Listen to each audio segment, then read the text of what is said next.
Hi നമസ്കാരം. ഒരു T മോഹൻദാസിനെ എല്ലാവർക്കും അറിയാൻ പറ്റും. ഇന്ന് അദ്ദേഹം ചർച്ചയിൽ പങ്കെടുത്താത്ത ഒരു ചാനൽ ഉണ്ടെന്ന് എനിക്ക് തോന്നുന്നില്ല മലയാളത്തിൽ.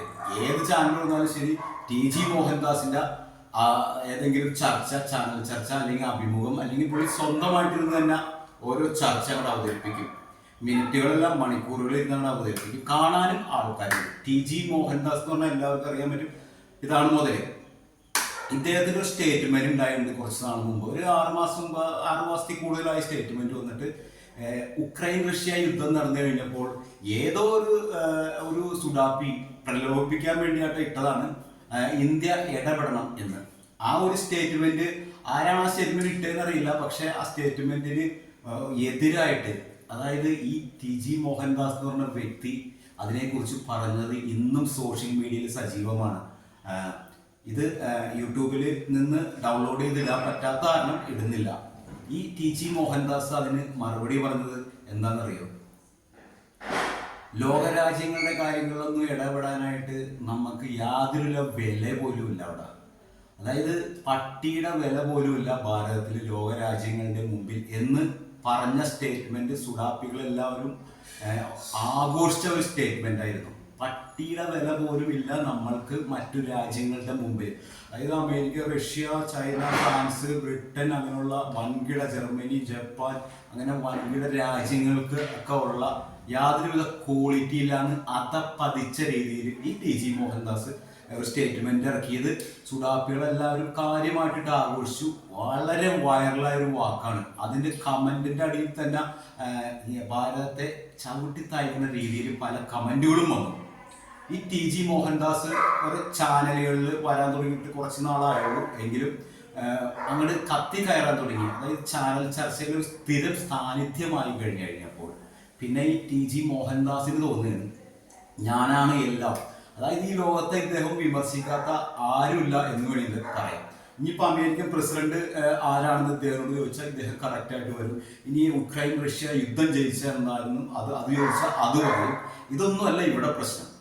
പട്ടിയുടെ വില പോലും ഇല്ല ഭാരതത്തിന് എന്ന് ഇദ്ദേഹം ഒരു സ്റ്റേറ്റ്മെന്റ് ഇറക്കിയത് വൈറലാക്കി പലരും. പക്ഷെ ഈ മോഹൻദാസിനോടൊരു കാര്യം ചോദിക്കാൻ വേണ്ടി ഇരിക്കുകയാണ്. ലോകത്തെ 5ാമത്തെ സാമ്പത്തിക ശക്തിയാണ് ഇന്ന് ഭാരതം. അത് സമ്മതിക്കും. ഓക്കെ.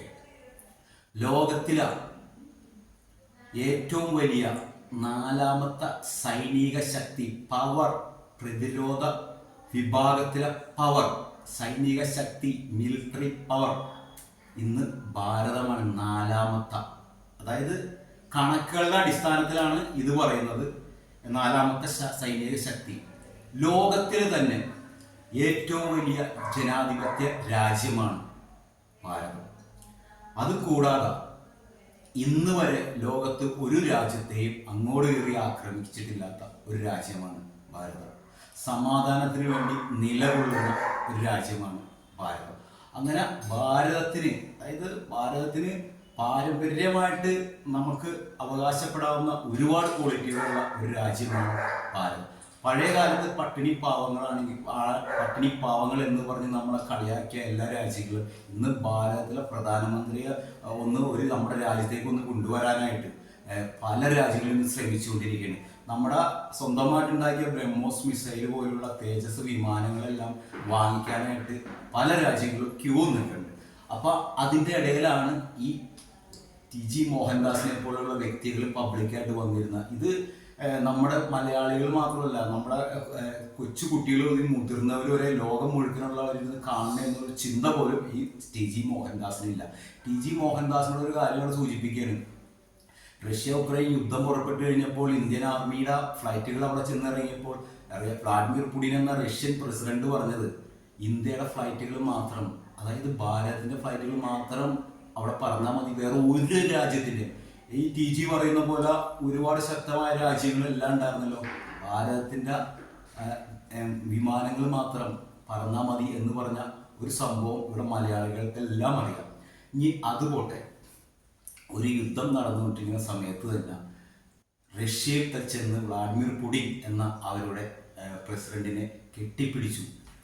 അതിന് ഭയങ്കര വിമർശനമൊക്കെ നരേന്ദ്രമോദി ഏറ്റുവാങ്ങേണ്ടി വന്ന്. നരേന്ദ്രമോദി ഇതൊന്നും മൈൻഡ് ചെയ്തില്ല. ഭാരതത്തിന്റെ സംസ്കാരമാണത്. ഒരു പത്രപ്രവർത്തകൻ ജയശങ്കറിന്, വിദേശകാര്യമന്ത്രി ജയശങ്കറിനോട് തന്നെ ചോദിച്ചു, ഇത് കൊള്ളയും കൊലയും വെടിവെപ്പും കൊലപാതകവും നടത്തുന്ന വ്ളാഡിമിർ പുടിനെ പോലുള്ള ഒരു വ്യക്തിയെ എന്തുകൊണ്ട് ഭാരതം എന്ന ഒരു രാജ്യത്തിന്റെ പ്രധാനമന്ത്രി പോയി ആശ്ലേഷിച്ചു, കെട്ടിപ്പിടിച്ചു എന്ന് ചോദിച്ചപ്പോൾ എടുത്ത വഴിക്ക് തന്നെ ജയശങ്കർ പറഞ്ഞ മറുപടി എന്ന് പറഞ്ഞിട്ടുണ്ടെങ്കിൽ, അത് ഞങ്ങളുടെ സംസ്കാരവും നിങ്ങളുടെ സംസ്കാരവും തമ്മിൽ ഒരുപാട് അന്തരമുണ്ട്. ഞങ്ങളുടെ സംസ്കാരത്തിൽ ഒരു സുഹൃത്തിനെയോ ഒരു വേണ്ടപ്പെട്ട വ്യക്തിയോ കണ്ടാൽ ഞങ്ങൾ കെട്ടിപ്പിടിക്കും, ഹഗ് ചെയ്യും. അത് ഞങ്ങളുടെ സംസ്കാരത്തിന്റെ ഭാഗമാണ്. നിങ്ങൾക്ക് ആ സംസ്കാരം ഇല്ല, അതുകൊണ്ടാണ് നിങ്ങൾക്കത് മനസ്സിലാവാത്തതെന്ന് വളരെ സിമ്പിളായിട്ട് തന്നെ പറഞ്ഞു. ഈ വിമർശിച്ച എല്ലാവരും അതായത് അമേരിക്ക പോലുള്ള രാജ്യങ്ങളെ വരെ അടപ്പിച്ചുകൊണ്ടാണ് ഇപ്പൊ നിലവിൽ, അതായത് ഒരു 6 ആഴ്ച കഴിഞ്ഞില്ല, അതിനുള്ളിൽ ഇപ്പൊ നരേന്ദ്രമോദി റഷ്യ സന്ദർശനം കുറ്റം പറഞ്ഞവരുടെ മുമ്പിൽ അവരെ അടപ്പിച്ചുകൊണ്ട് ഉക്രൈനിലേക്ക് പോയി കഴിഞ്ഞപ്പോൾ അവസ്ഥ, മോദി ചെന്ന് ആ ഉക്രൈനില് മോദി ഉണ്ടാകുന്ന സമയം വരെ ആ ഒരു ഏരിയയിൽ ഒരു മിസൈൽ വീഴുകയോ ഒരു വ്യോമാക്രമണം നടത്തുകയോ ഒന്നും ഉണ്ടായില്ല എന്നാണ് ഒരു വസ്തുത. രണ്ടാമത് ഇപ്പൊ പുതിയ റിപ്പോർട്ടുകൾ പുറത്തു വരികയാണ്. മോദി ഇടപെട്ട് യുദ്ധം നിർത്താൻ പോകുന്നു. മോദി ഇടപെട്ട് TG മോഹൻദാസിനോടാണ് പറയുന്നത്, മോദി ഇടപെട്ട് യുദ്ധം നിർത്താൻ പോകുന്നു. അതായത് ഭാരതത്തിലെ 145 കൂടുതൽ കോടി ജനങ്ങൾക്ക് അഭിമാനിക്കാവുന്ന ഒരു വാർത്തയാണ് പുറത്തു വരുന്നത്. അതിൻ്റെ ഇടയിൽ അതേമാതിരി ഒരു സാഹചര്യത്തിലൂടെയാണ് ഭാരതം കടന്നു പോകുന്നത്. ലോകത്തിലെ എല്ലാ രാജ്യങ്ങൾക്കും പട്ടിയുടെ വിലയല്ല, അത്ര ഉന്നതമായ സ്ഥാനം ഭാരതത്തിലെ പ്രധാനമന്ത്രിക്ക് കൊടുക്കേണ്ടത് കൊച്ചു കുട്ടികൾക്ക് വരെ സോഷ്യൽ മീഡിയ നോക്കി അറിയാം. അപ്പൊ അതിൻ്റെ ഇടയിൽ വന്നിരുന്നിട്ട് പട്ടിയുടെ വിലയുള്ളൂ, നമ്മൾക്ക് അവിടെ ഒരു വിലയില്ല എന്ന് മറ്റുള്ളവരെ കയ്യടി കിട്ടാനും മറ്റുള്ളവർക്ക് എടുത്ത് ട്രോളാനും എല്ലാം വേണ്ടിയിട്ട് ഭാരതത്തിൽ ഇരുന്നുകൊണ്ട് തന്നെ ഭാരതത്തെ പ്രധാനമന്ത്രിയെയും ഭാരതത്തിന്റെ പവറിനെയും കുറച്ച് കാണിച്ച TG മോഹൻദാസ് എന്ന വ്യക്തി ഇതിന് ഒരു മാപ്പ് പറഞ്ഞാൽ താങ്കൾ നല്ലൊരു ചർച്ച നടത്തുന്ന ആളാണ്, താങ്കൾ നല്ലൊരു വ്യക്തിയാണ്, നല്ല രീതിയിൽ പല കാര്യങ്ങളും അവതരിപ്പിക്കുന്ന ഒരു വ്യക്തിയാണ്. അപ്പൊ താങ്കളെ പോലുള്ള ഒരു വ്യക്തിയിൽ നിന്ന് ഒരു മലയാളി അല്ലെങ്കിൽ ഒരു ഭാരതത്തിലെ ഒരു വ്യക്തി ഇങ്ങനെ ഒരു ആവശ്യം പറയണം, താങ്കൾ അന്ന് പറഞ്ഞ പ്രസ്താവനയോട് താങ്കൾ മാപ്പ് പറയണം എന്ന് പറഞ്ഞാൽ എന്തായിരിക്കും താങ്കളുടെ പ്രതികരണം? കാരണം താങ്കൾ പറഞ്ഞത് ശുദ്ധ മണ്ടത്തരമാണ്. ഈ ലോകത്തെ ഏറ്റവും വലിയ 4ാമത്തെ സൈനിക ശക്തി എന്ന് പറഞ്ഞാൽ ചെറിയ കാര്യമെന്ന് വിചാരിച്ചോ? ചൈനയെ പോലും പിടിച്ചു കെട്ടാൻ പറ്റിയ അത്രയും സൈനികവും സാമ്പത്തികമായ സെറ്റപ്പുള്ള ഒരു രാജ്യമാണ് ഭാരതം. ആ ഭാരതത്തെ മറ്റുള്ളവർ പട്ടിയുടെ വിലയും കൊടുക്കണമെന്ന് താങ്കൾ മാത്രമേ പറയുള്ളൂ. ഭാരതത്തെ വെറുക്കുന്ന പാകിസ്ഥാനികൾ പോലും പറയില്ല. അപ്പൊ താങ്കൾ പറ്റുമെങ്കിൽ ആ ഒരു സ്റ്റേറ്റ്മെന്റിനെ താങ്കൾ മാപ്പ് പറഞ്ഞ് പിൻവലിക്കണമെന്നാണ് എനിക്ക് പറയാനുള്ളത്. കാരണം താങ്കളല്ല ഭാരതത്തിന്റെ കാര്യങ്ങൾ തീരുമാനിക്കുന്നത്. ചർച്ചകളും കാര്യങ്ങളൊക്കെ നടത്തിയോ താങ്കൾ എനിക്ക് വലിയ കാര്യമൊന്നും വ്യക്തിപരമായിട്ട് യാതൊരുവിധ വൈരാഗ്യവും ഇല്ല, ഒന്നുമില്ല. പക്ഷേ ഭാരതത്തിലെ പല മലയാളികളായ പല രാജ്യസ്നേഹികൾക്കും മനസ്സിന് മുറിവേൽക്കുന്ന ഒരു വാക്കാണ് താങ്കളിൽ നിന്ന്.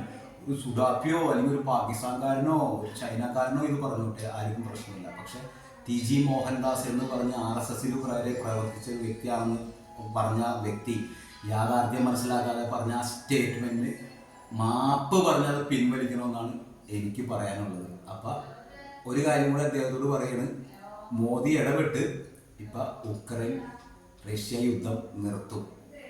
എന്നാലെങ്കിലും ഇത് ഇനിയെങ്കിലും താങ്കൾ മനസ്സിലാക്കണം, ലോകത്തിൽ എല്ലാം അറിയാവുന്ന വ്യക്തികളായിട്ട് ആരുമില്ല. അറിവുള്ളവനൊന്നും നടിക്കരുത് ഒരിക്കലും. അറിവുള്ളവൻ നടിക്കില്ല എന്നാണ് പറഞ്ഞത്. അപ്പൊ TG മോഹൻദാസിനോട് ഓക്കെ.